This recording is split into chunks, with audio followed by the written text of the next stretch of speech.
All right, guys. Hey, welcome to our podcast called Yeah, Yeah, Yeah Football.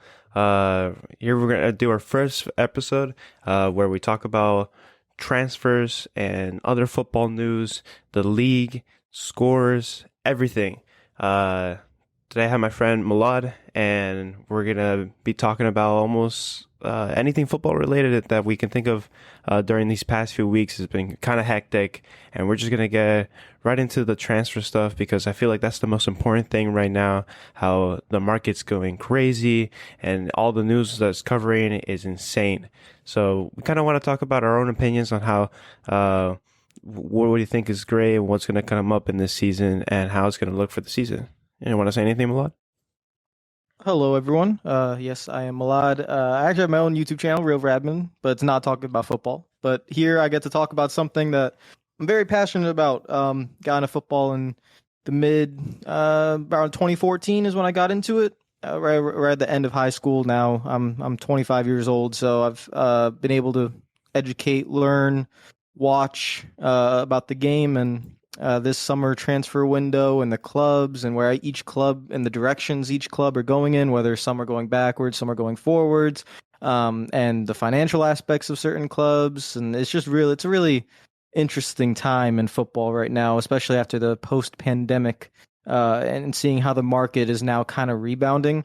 But I think it's very clear that in certain areas or certain areas of Europe, there's clearly more financial power that is skewing a little bit of the market. But this is really, really interesting. And yeah, I'll tell you guys right now, I'm already an Arsenal fan. So if I am subjective about Arsenal, don't yell at me. But I will try to be as objective as I possibly can, I promise.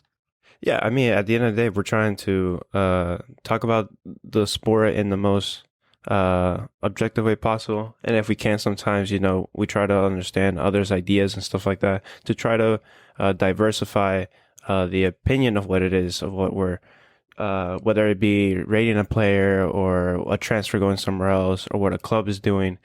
In the end of the day, we just want to have a more open talk rather than a closed one where it becomes so narrow that it's just a tunnel vision. So we just want to put some good content out there, see what we can think, our own minds, and see what comes from it. You know what? I'll just start from here. So basically, since we're going to talk about the transfers, I was going to ask you first, what do you think of in the sense of what are the five it could be less than that. What do you think are the main transfers that you see like are moving? That's going to be the club that the transfers are going well. You see that this is a push, regardless of the financial backing. Like for instance, some clubs have like City and Paris. What do you think? Are those like, okay, that's a big move. That's going to go somewhere. I can see them winning something there. I can see them building something off of there. It doesn't have to be necessarily like multiple transfers. It could just be a club where you see is like, okay, that I can see where that can be built off of something. I don't know. Yeah, so you have different clubs in different positions right now. We'll start with the top clubs around Europe. We could talk about what Bayern and City and Liverpool and the Madrid and Barca are doing in the market right now. I'm not going to include PSG in there just because they fail in the Champions League year after year after year, and I just have to see something from them. I know their transfer window has been a little bit different this year. They seem to be going after lesser celebrity-esque targets and actually trying to build out a squad around their star players. But when you look at the top of the top, Barca's been the most active out of everyone. But I think right now City and Liverpool have continued doing just very, very good business. I actually kind of want to start off with Manchester City because I think something that's really important here is they have raised over 100 million in transfers, and they're probably going to end up at the end of the window around 130, 140 in raising money from transfers. And so they could very well go into the end of this window with having a net spend of near zero after signing Right. Erling Haaland and after signing Calvin Phillips and the other players that they want to look for. Cucurella is one that's being rumored. And And there's we'll four talk players about that are that. coming in, and in total that are two strikers, a goalkeeper, and a midfielder. So when you're talking about how productive they've been in the market, it's insane. You know, to let go currently as of when we're recording Raheem Sterling, and Yeah. you know we talked about you know privately how we see him struggle in the construct of the squad and stuff, and how it was never seen his maybe a potential that we wish he would have hit. So it was almost bound to happen at one point that Pep and you know management was going to decide, okay, how do we let go of Raheem, whether it was through like giving him less playing time, and then you know slowly it came that way, and now he's finally you know take his he took his leave, and you know more players came in between Julian, you know, Arlene, and how we talked about Phillips now. So it's Yeah, insane how much they have it. they've been really, really. We all know City have endless money, but you can have Yeah, endless it feels money like it. and still be poorly ran. I mean, well, I'm sure we'll talk about Barcelona later on, but you can be a poorly run club with a lot of money. And Manchester City currently are a very, very well ran club. How much Pep has a say in that, but the infrastructure at City just looks really, really good. Quickly on Raheem Sterling, yeah. It's hard to talk about Raheem Sterling because he does get an unfair reputation, I think, in the media. He gets treated a little bit harshly, but one of the reasons he does get treated harshly is because he is a very, very good player who when you visibly watch him play, watch 90 minutes of Manchester City with Raheem Sterling playing, he is incredibly It's a frustrating little because he has lackluster. so Yeah. much talent. He has so much talent. He gets in so many good positions, and rarely, I cannot think of many games where I'm like, man, Raheem really was excellent today because I think he missed that chance and he missed this chance, he missed this pass, and it's a little bit of a shame because the standards are so high for him. And I think he got a good move to Chelsea, 5 year contract, around 300,000 a week, maybe even more. I think it's really good for him, and I want to see him be the lead man for the team, very similar to kind of what Jesus is going to be at Arsenal. I want to see him lead that Chelsea team, score 20, 25 goals. Well, not in the 20, 25 goals in all comps. He was scoring around 30 in his best season in all comps with Manchester City. I want to see him do that at Chelsea. I think he's Hmm. going to have the infrastructure there to do it. He's going to have the playing time there to do it. He just has to take advantage of those chances that he's going to get. And then I will give him his credit. He's a great player, but he is nowhere near his potential. So I think the move there is something that I'm going to be watching really closely how he does at Chelsea this year. I agree. I think when you see how Raheem plays, you almost feel like he has the ability to score so many times. And since no other player in the top clubs has more chances than Raheem in terms of goal wise, whether it be simple or just playing easy tap ins.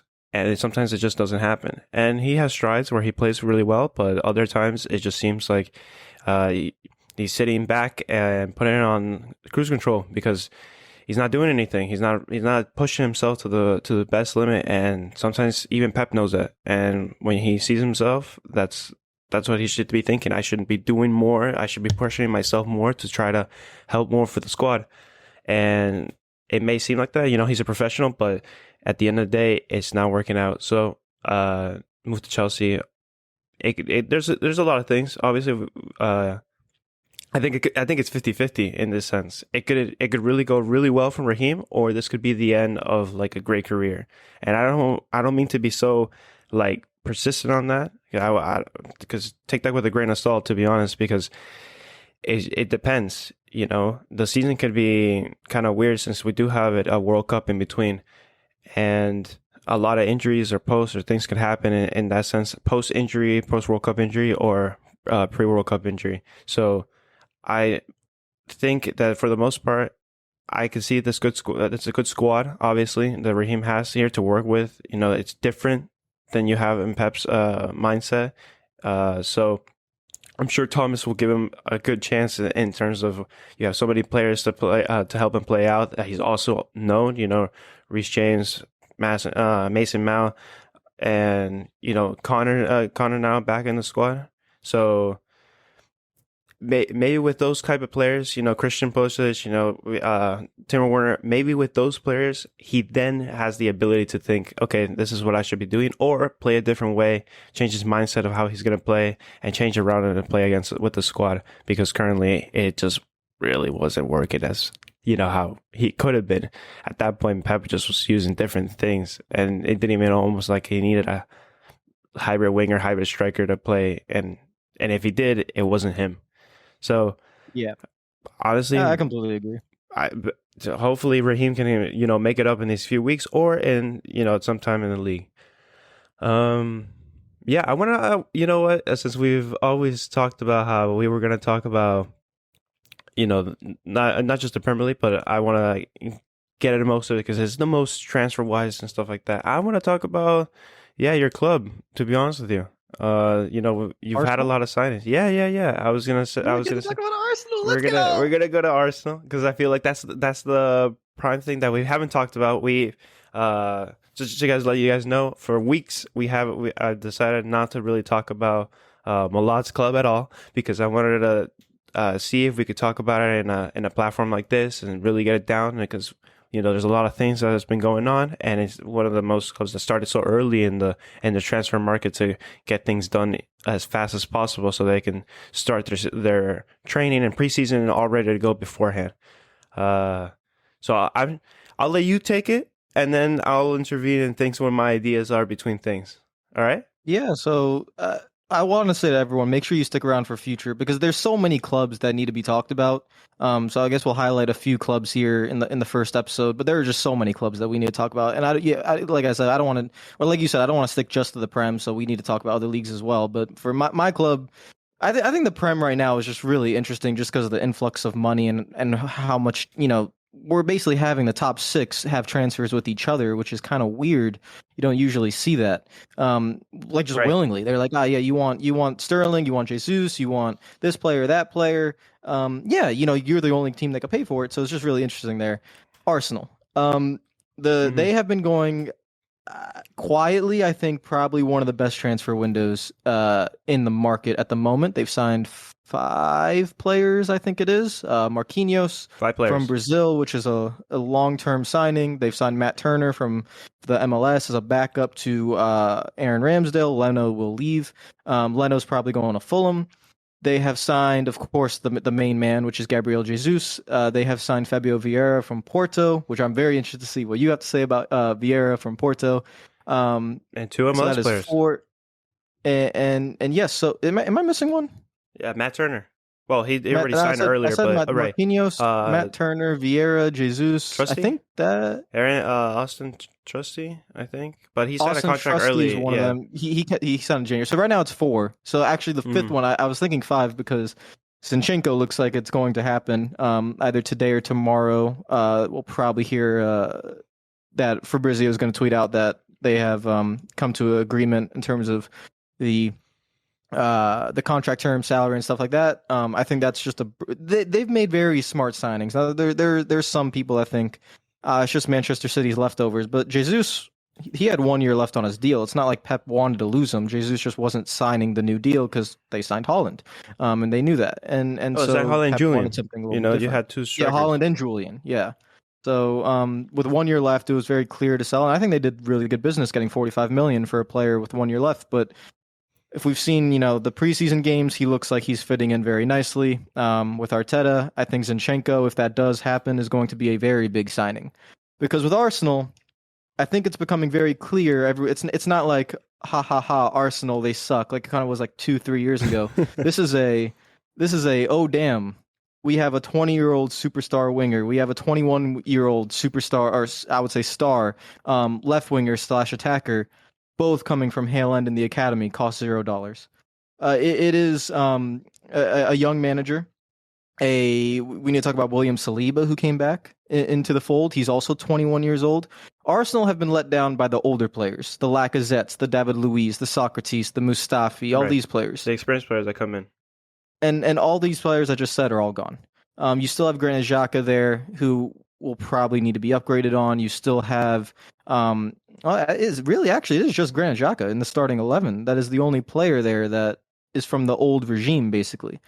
We're talking when we talk about Cedric or guys like that; those are just squad players that still need to be upgraded on. So the potential is clearly there. I see it to something as similar. I don't like comparing them to Tottenham, but something similar to 2013, 2014 Tottenham when they had Eriksson and Kane and all these young guys, and they had Poch as the young manager, and they didn't win anything, but they did get to a Champions League final. They got to a few times where they should have won the league, but Tottenham's going to do what Tottenham do.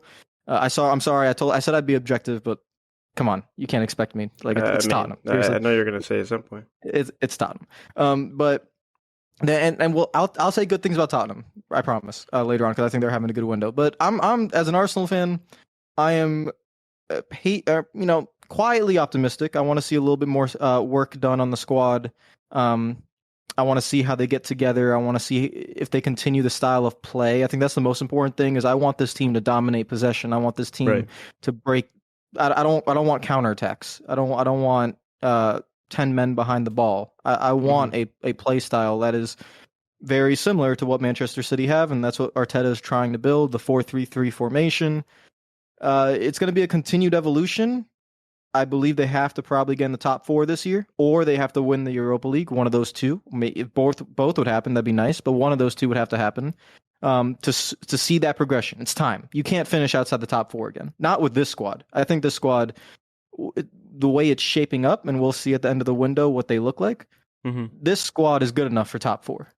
It has to be. I think so. I think it has to be. There's no other, when we talk about the current squad and from what happened last year, a clear miss out on Champions League from what could have been, from what started out like to see like the early parts of the season, it looked much more effective, and then weeks came in were much more problematic for the squad because of the terms of the injuries, because there was no depth. We talked about that a lot last year.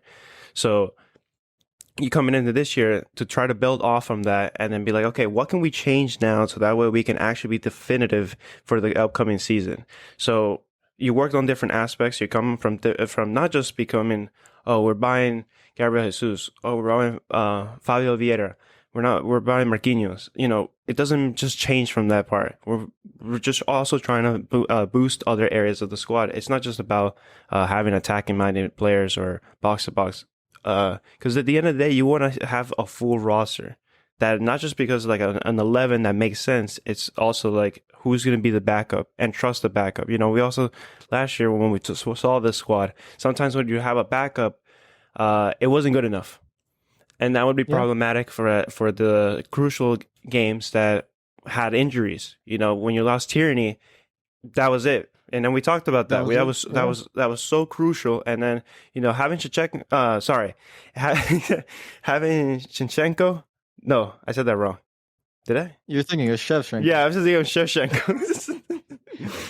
No, that man's old. No, doesn't play at left back. Anyways, the point is you come in here and buy different positions that help like that. That's and hopefully it does build off of the squad. The reason why Zinchenko can easily keep Tierney out of the squad easily. This isn't even just a backup. Zinchenko can come in. No, it can be an equal. He can keep Tierney out of the team. And this is why the media's persona around Arsenal is there are some people in the media that do see Arsenal's progression, and everyone's like, oh, they capitulated at the end. They didn't capitulate. They lost their 2 most important players, and even without their 2 most important players, they won 4 in a row, including against United and Chelsea. It was a miracle. I was like, whoa! And then they fell flat on their face, and it's kind of like the law of averages. When you lose Kieran Tierney, who is so vitally important to that squad. When you lose Thomas Partey, which is the engine of the midfield, he plays a one-man midfield to let Odegaard and Xhaka go up the pitch. When you lose both of those players, it completely deteriorates everything around them. And the backups were Nuno Tavares on the left, who then was having a shocker sometimes, and was Mohamed Elneny, I don't want to say he's a bad player, he's just not good enough to be a top 4 Champions League player. And so when those 2 players were gone, everything kind of fell apart. And opposite, Tottenham were healthy. They had no injuries. and they were good to go. They had their team rolling, they had Conte rolling, and it all shaped up in that North London derby when you saw I think Arsenal went down to 10 men and they got destroyed. Because Hmm. I like to think of the Liverpool season when they lost Van Dijk and then they had like their entire back line was uh from the squad depth. It wasn't like Horrible. Robertson was out. It was I think just Alexander Arnold was out. Like it was they, just a mess. and then the media was like, "Oh, Mohamed Salah and Mane, they're not doing anything." And I'm like, "You have no base. Your entire back line is gone. It's incredible. It's like, oh, just because your defenders are gone doesn't mean your attackers can't score. It makes it way harder for the entire team to play how they're supposed to play." We And undermine a so lot of that's what times happened. defensive play. I think that it's one of the most like undermined problems in covering this kind of stuff because you know we always talk about who should be scoring goals, but the clean sheets is almost as important, if anything. Once Clean you're sheets, build up, trying to just seal holding the play possession of the ball. It's so because important. Everyone's important. yeah, because they're also playmaking in that sense. They're visionaries from their own aspect of the pitch. It's just from their box, it doesn't always look that way, and it may not be always the most attractive way to look at it, but it's just a factual part of it. Defensive players have such an important role that are undermined sometimes because they're not the ones assisting, they're not the ones scoring, and they get the most praise when they do score, when they do Yeah. assist, and they're like, look at that. And then when they're only doing that, I don't want to say like Alexander, you know, like Trent, he does those kind of things, like because he has a lot of assists and from time to time scores. And then when they lose the ball from that area, they're like, oh well, he's not a good defender. But that's not exactly how it goes all the time. Now he may not be the most strong feeling defensively, but that doesn't mean he doesn't defend. It's just a different aspect now. Different players play a different He's format. so power. He's basically a midfielder playing right back. He's so powerful Yeah, in the attack that you want him to play there. And sometimes if he makes some, I mean, I think he's an underrated defender. He gets roasted sometimes, but yeah, modern day football, it's not. A lot of these pundits, they played. It's crazy to say that like the late '90s and early 2000s was a different era, but it very was. different The game. Yeah, game is just completely different. Defenders did not go up. ping 50-yard balls consistently. Look at all the top teams in the world right now. Everyone has ball playing center backs because you need to have ball playing pacey center backs to build your attack. Right. Because everyone has sweeper keepers now. So that through ball down the middle that used to be on in the late 90s and early 2000s, you can't do it anymore because you have a sweeper keeper coming out 35 yards from his line. So it's a completely different game with completely different things. And so yeah, just to finish up on Arsenal, like they lost out on the top four last season because of injuries, and because in January they did not want to harm their summer plans, which we clearly see in action right now. They didn't want to make panic buys or short-term decisions Hmm. because they've been roasted from that in the past. Think about Danny Ceballos. Think about the one guy from Barca from like 3 years ago. I don't even remember who it was. Um, all these short-term players. Even you could even throw in Aubameyang. I mean, he was amazing, but he only was at the club for 2-3 years. They didn't want to ruin their summer plans, and so they went after Vlahovic. Vlahovic went to Juventus, and they got injuries. Tierney goes down. Party goes down. They lose out on top four. Okay, that's fine. I wouldn't say it's detrimental to their progress because we're talking about very, very.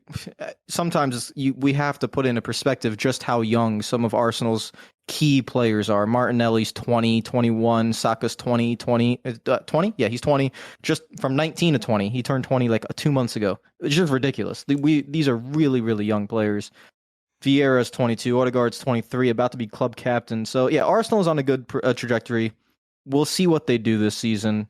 I hope they get a little bit fairer treatment from the pundits because everyone. It's Arsenal. It's a huge club. They have high expectations, but just don't forget where they were 3 years, 2, 3 years ago. Consistently finishing eighth in a turmoil of a mess. It was bad. So they're getting better, but yeah, we'll see how they are.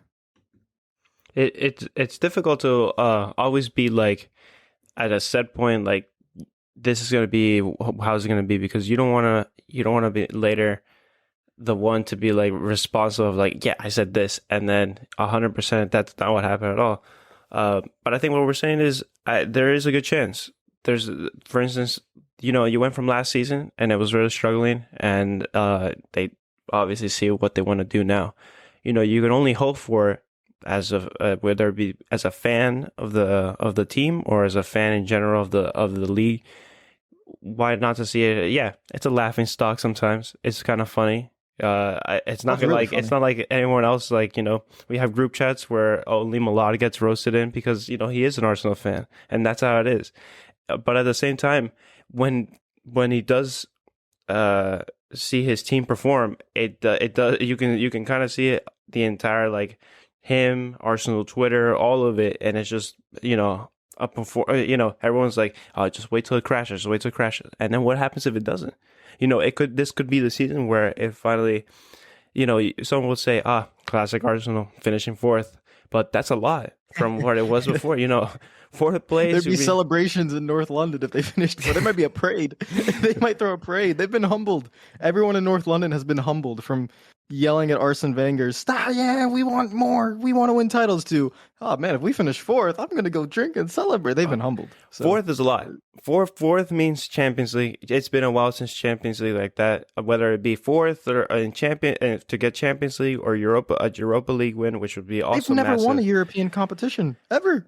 So that would be huge. It would be fantastic, and just to see some type of performance from a team, like, being in a competitive, whether it be into the entire league campaign, which will be a difficult league. So this would be the one to take the most advantage of. So we'll have to see how it goes throughout the season. We can only hope for the best. As we get closer to the Premier League startup date, we can talk about that a little bit more. Yeah, we'll do our predictions. Can I bring up a topic? Yeah, go ahead. World Cup and squad depth and how each team in all the top 5 leagues are going to really deal with this. I think this is going to be the biggest factor in determining some of the outcomes and results of not only domestic tables but Champions League and Europa League competitions. I think this is going to what you saw Real Madrid and Liverpool and City and just the amount of games that they played. I don't think they can do that again this year. Not with the way the World Cup has condensed everything. This is going to be huge, which is why I'm looking at teams in the market right now who need to build up their squad depth. Mm-hmm. I think City, Liverpool, PSG, I think are fine. Bayern, I like their squad depth. I like Madrid's squad depth. And Barca are interesting. They have squad depth in the front, but they don't have squad depth in the back. So it's kind of. I think Liverpool are sitting way too comfortable.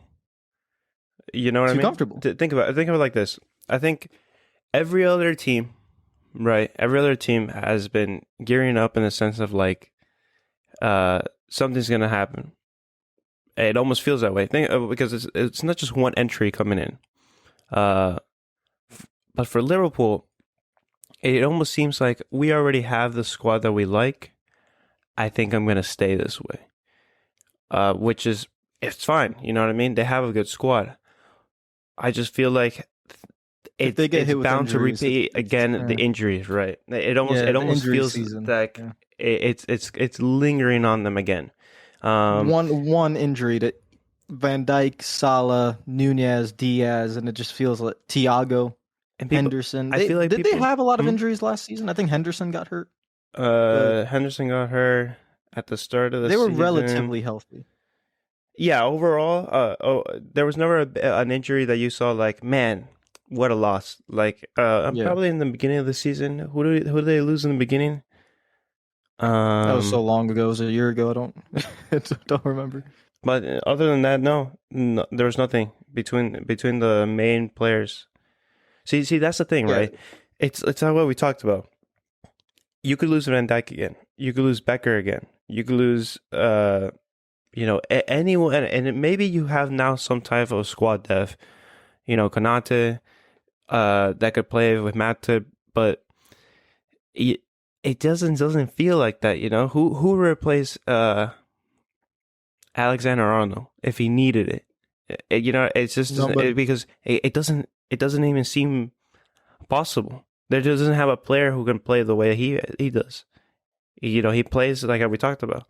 And then on top of that, okay, let's say you have a lot of depth and attacking position, which is we already knew. Jota, Salah, Nunez, uh, Diaz, Firmino. And so it's a lot to like take in from those areas.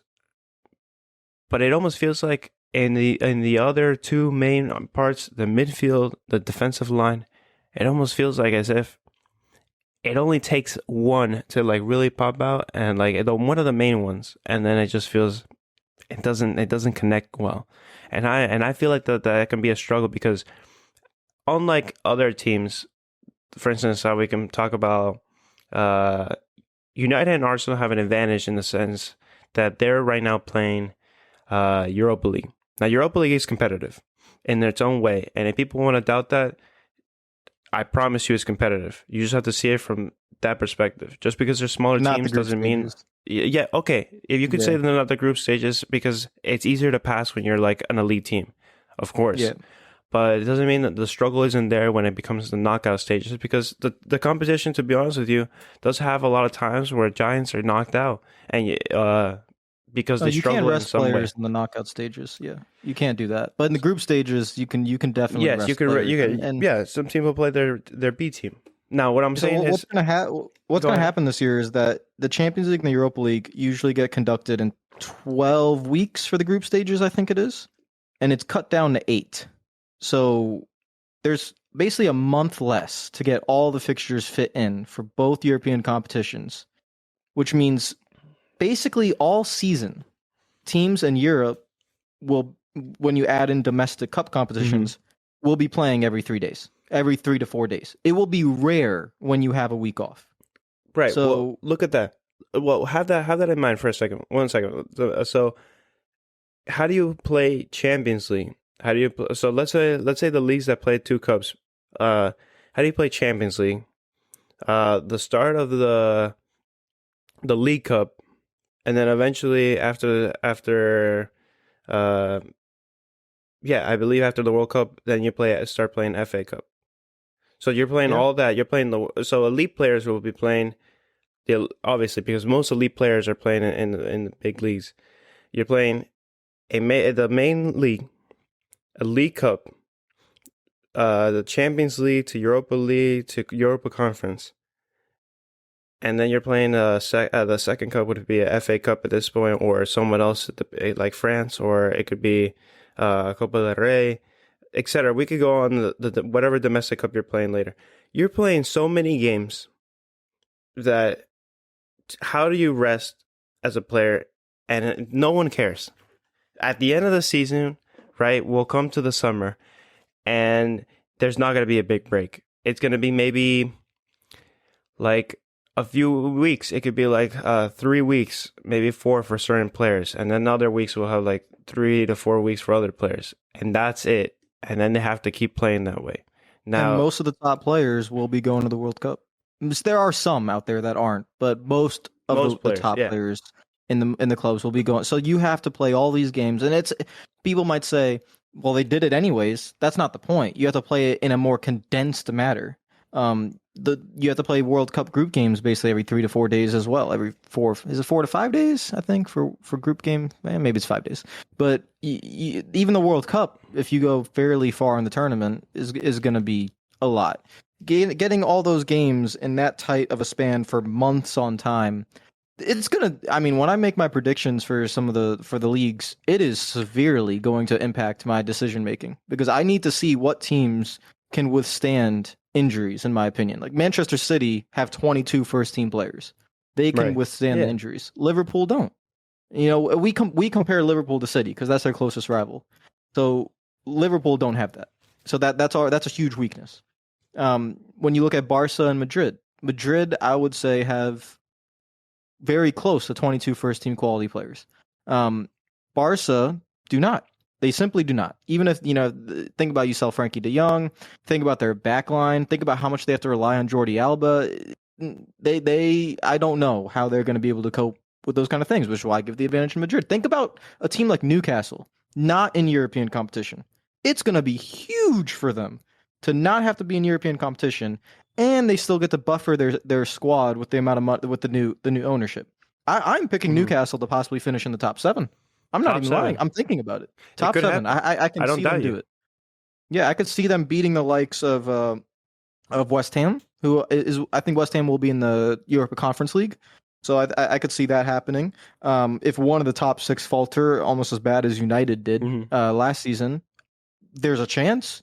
We saw how much it benefited a young Arsenal team not being in European competition. Even when Arsenal got hurt, they still were able to benefit from one game a week. And for Newcastle, it's still going to be one game a week. The teams that are in Europe are the ones that are going to get just killed by this schedule. And yeah, no one's going to care. No one's going to talk about it. They're going to be like, injuries happen. It's part of the game. Yeah, this is crazy to me how the amount of games they're going to play in the short amount of time. So whoever has the luck with injuries, this is one of the reasons why I think Tottenham's starting 11 is good. But man, oh man, Harry Kane and Son were very healthy last season. Right. And Harry Yeah. Kane has a lot of hamstring injuries in that body. You're And telling me he can playing the go with World Cup England, start every game in England with the World Cup, and then play start every leagues. game for Tottenham, Champions League and the league. Yeah, you can't rest Harry Kane. You can't just say, "Oh, we have Richarlison. We'll bench Harry Kane for this match." No, no, no, no, no, no, no, no. You got to play Harry Kane. And I'm worried about his hamstrings and the injury record. Can Tottenham stay as healthy as they were last season and play Champions League and with the amount of demand that Conte is going to demand from them? Like Tottenham don't have squad depth. They don't. Have you seen the They video have. of their preseason of what Yeah, I happened? have. Yeah. Yeah. Yeah, it's crazy. They did like what 42 full sprints or something like Yeah, that. they were all tired out. For those who don't know, it was a video where like Conte's making them do different drills for stamina wise, and acceleration, and they're just completely burned out. They're all of them are just sitting on the floor trying to recover. It's ridiculous what they're going through. Keep going. Do you have an opinion on Conte's European record? He doesn't have a good European Yeah, record. yeah. To be honest, think about all those times when he you can even go as far as back when he was in Juventus. It just never was successful. To be honest, there was uh he would get you could only see him get super close to like something because he would. It's not like he wouldn't have good squads. Juventus were a league club at the time I mean, he made it into the league club, back again, winning back to back, and then he left, and then Aguilera took over. Yeah, I Allegri think took yeah, over. yeah, Allegri took over. So basically, it just doesn't ever like seem to work for him, and I think his style suits more for like a long, waited out league. Grind the points, whatever it takes, how in his matter, how he wants to do it, right? Really grind it out, and knockout games. He could do well in a group stage, let's say, but in knockout games, I feel like he doesn't have that aspect. It's very like I think he maybe thinks too much about it, or just struggles when there is something in front of him. So I think it's better for him to just grind out the league, see what comes out of it, try to get into the top four again. I think it's the best way, and I think if Tottenham are successful early, then they'll be recognized early. If they're not recognized early, it'll just be back to Tottenham. For the most part, for at least the beginning half of the season. We're talking about a club that need a trophy. They Yeah, need something. It's not like they could just bow out of the domestic cup competitions. They need something. So right. But when I again, it's look at hard. Tottenham, does this team have enough squad depth to withstand that with a 29-year-old Harry Kane, 30-year-old Son, two most important players by far? You need them on the pitch just We're as much talking as about Liverpool need Van Dijk. we're talking about a team, right? Okay, historically as a club, it doesn't do well, right? But as a manager that knows how to grind out a league, and now I'm not talking about winning league, just playing well in league, right? Uh, we'll have to see how it goes in terms of knockout stages. Just winning one domestic cup, I have no idea. I'm not certain enough. If you ask me, like right now, do you see Tottenham winning a domestic cup? I can't say yes because I don't see the determination to get to that aspect of like knowing that they'll definitely, uh, contest a cup like that, let alone Champions League, right? Yeah.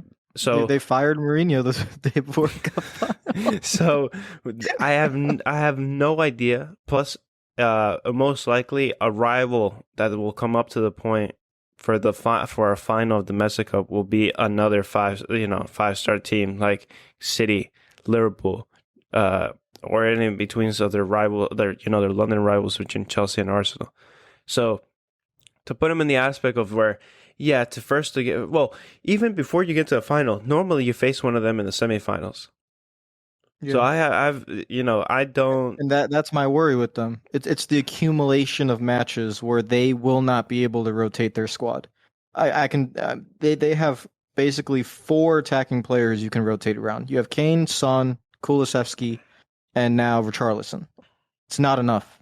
It is not enough. If you want to rotate as much as you need to rotate this year, um, it's just for comparison. You Liverpool have around 5 to 6. City have 6 to 7. Arsenal also have around 5 to 6, I think. United even as well. Well, they need to keep Ronaldo. But the United are pretty good there in rotating the front guys. Tottenham don't have this rotation, and it's they need. You're right. The start of the season for Tottenham is so important. They need to build the confidence that everything Conte is training them to do to build that winning mentality. They get the results. They see the results. They got results against Liverpool, and they swept City last season. They got 6 points off City. They got 2 draws off Liverpool. They were terrific against the top two. So that built them their confidence. But they in those games they played that counter-attacking style. Can they, on 3 days rest, go away to Selhurst Park against Crystal Palace And hold. dominate the game with 65 to 70% possession and win? Can they do that? Conte's style is not like that. And you cannot rotate. You need to start your best players because it's going to be the league. And then you have Champions League against Bayern or someone. Well, yeah, because Or like if a you came in Dortmund. fourth place, You right? came in fourth. Yeah, So so you're yeah, going to be you're in a playing tough against group. a tough group.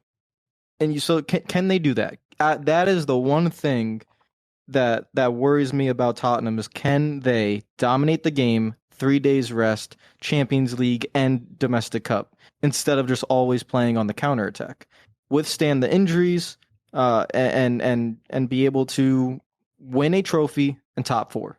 That's kind of the goal for them. Which it's fascinating. I mean, the Premier League to me is so fascinating because each club. Honestly, the top 2 are kind of the most boring because you kind of know what you're going to get.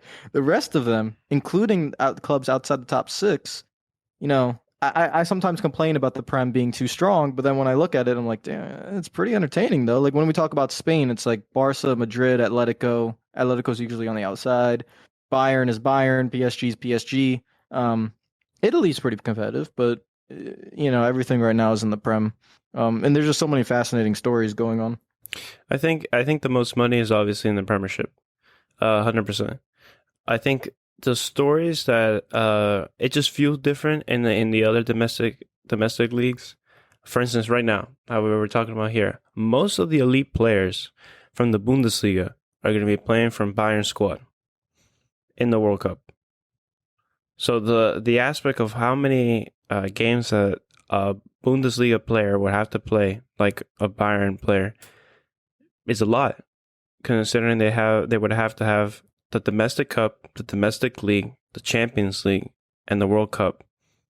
All of those will have to be taking place. It doesn't matter that just because, it's a German squad. There's other players from different countries like France, Switzerland, Austria, or other countries that I can't think of in the second right now that are playing in that squad. So it is going to be an interesting take to see them having to also push to the boundaries, but they have some of the best recovery. It's not like most Bayern players you feel like are like, oh man, Bayern's gonna have a tough year now that he is out. No, it doesn't work. It doesn't work for that squad. Most of the time, that squad has the depth, how we've talked about, to continue on from the Bundesliga. Now, no one's been competitive enough yet to contest Bayern over the last 10 years. So someone needs to really get a foot in. It doesn't have to be dormant.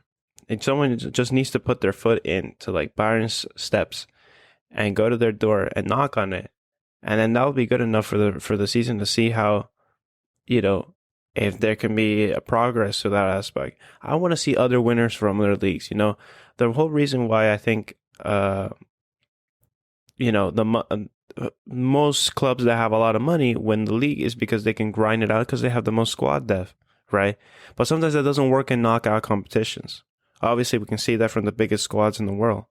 Yeah, just because you have the most money and you put the most investment doesn't mean you're going to get your return. PSG. We can see that in PSG. We can see that somewhat in City, but City have really been trying over the last year or two to like try to really get out there. But sometimes it doesn't work out. So, in terms of Italy, this is a good chance for the Italians, in terms of club wise, to get ahead, because most of them are dependent on what their leagues are on. And if they have a lot of players that are in Italian base, they're not in World Cup. And there's a lot of players in Italy that are not necessarily might be in the World Cup or might, Yeah. but don't have to play a lot of games. You know, it's very interesting because you don't play really the domestic league more towards the end, so it's kind of spread out. And you know, in other leagues like the Bundesliga, you have breaks for winter. Whereas like Premiership, you play throughout the winter. You know, you even though when it's like New Year's and stuff like that, you play throughout that time. So I think it'll be a good chance for the other leagues to come up in that sense. Spain is on its own. Spain always does well domestically and internationally in terms of whatever club it is, even if they struggle or not. So I don't have a doubt on them in terms of club wise, right? So they're already a decent squad, whether it be they spend a lot or not. I always think that Spain has a good overall record. So Quick touch yeah, on Italy. I'm really excited. I want them. I want the big three: Juve, AC Milan. I'm so happy to see AC Milan coming back, and Inter Milan.